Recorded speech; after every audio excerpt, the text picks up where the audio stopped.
next phase is putting some meat to the bone.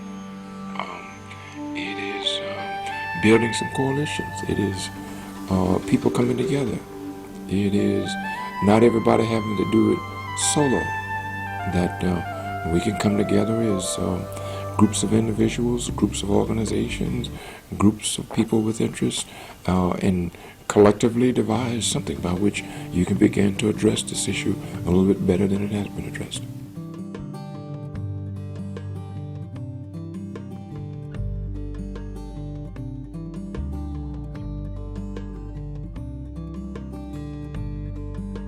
In the 2004 legislative session, the General Assembly passed and the Governor enacted Public Act 04-234, an act concerning prison overcrowding.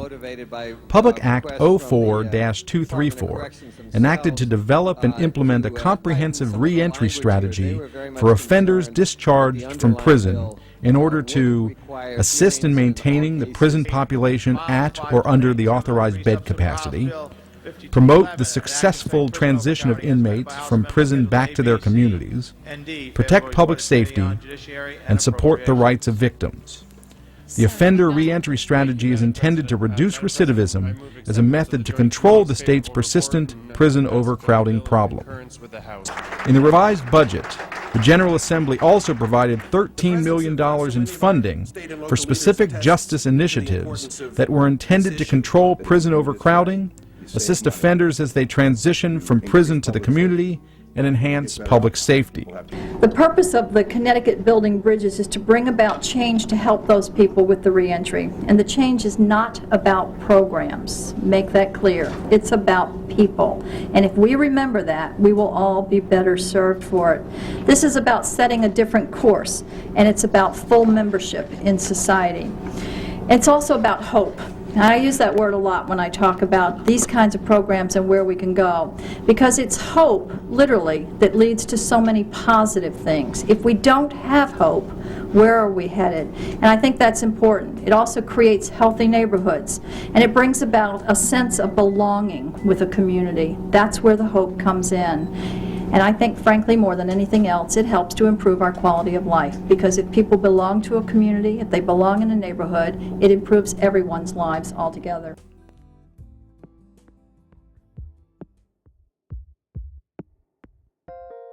There are three words that start with E that make a difference. And I think Dr. Heim will back me up on this. Employment, education, and the kind of emotional support that comes from being united with family and so forth. And if you get the three E's lined up, things are good. If we invest more resources and working out better connections with schools and job programs and housing programs, that will make progress in reducing our prison population. First went to the doctor's appointment with this lung problem, and we were talking about what I did and what political career was, and I said to him, you know what I'm doing?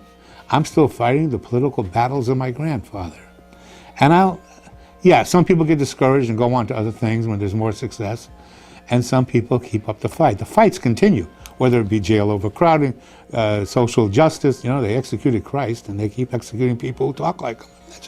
That's just the way it is. I mean, and those battles, those needs, have to keep being articulated because there are continuing pressures against them, and you just got to keep doing it. And you hope that some generation comes up and picks up the axe and goes forward.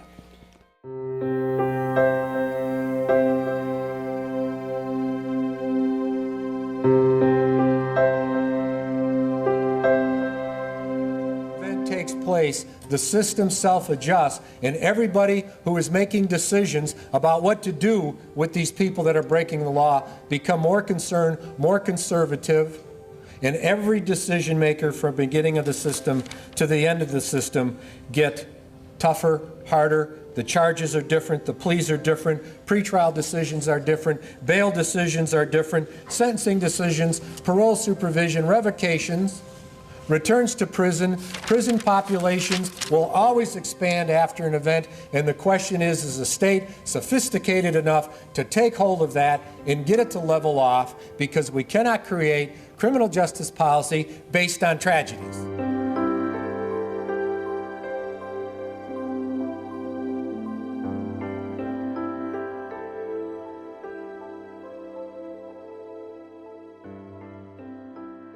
When I started doing research in prison, I was immediately struck by the tremendous amount of talent that was hidden behind the prison walls.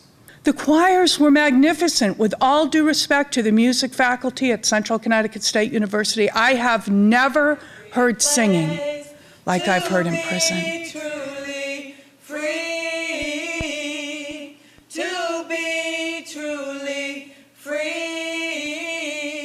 The oldness of new things fascinates me, like a new feeling about life and love people we know. Night sparkles in laughter and walking in snow. That old feeling of freedom that all of us know. Speaking from the heart.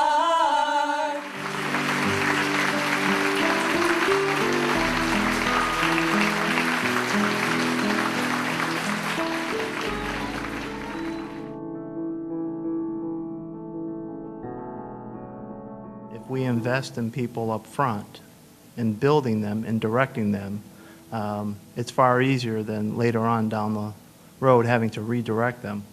But when that child you're trying to build is the child of a broken person through incarceration, the task is that much greater. But as a professional, there's nothing less that you should be willing to take on.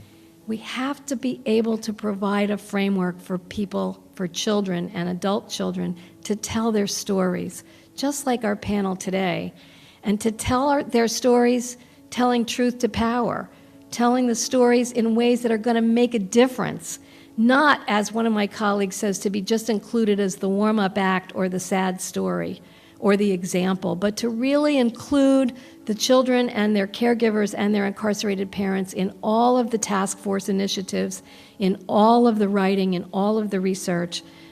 Only then will we be able to break the silence and really make the kind of the ubiquitous change that we need to make.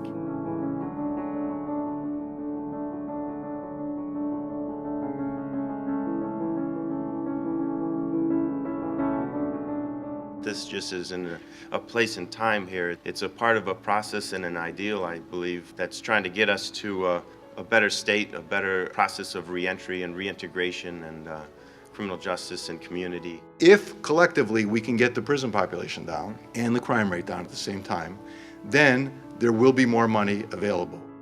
It's only going to work if we make it happen. In talking with employers, I've often found initially there's a lot of objection conceptually, but then when you get into the dialogue, what often happens is that you kind of see that they do acknowledge, yep, they are entitled to a second chance. This population is real. 95% of them are coming back to our community. We must house them. If we don't, we will cause more problems, not more solutions, and that's what we're here to do. If you talk to a man or woman that's been locked up for 5 years and coming back, it is real. The mind-boggling effect that artificial lighting have on the minds of people that are incarcerated versus natural light. All those things have to be addressed before we can move forward. You are someone to be listened to be heard around certain issues. Don't back off. You have to work to get it done. Connecticut criminal justice policy and practice have seen many changes over the past 30 years. As the debate continues, it remains to be seen what the future will bring.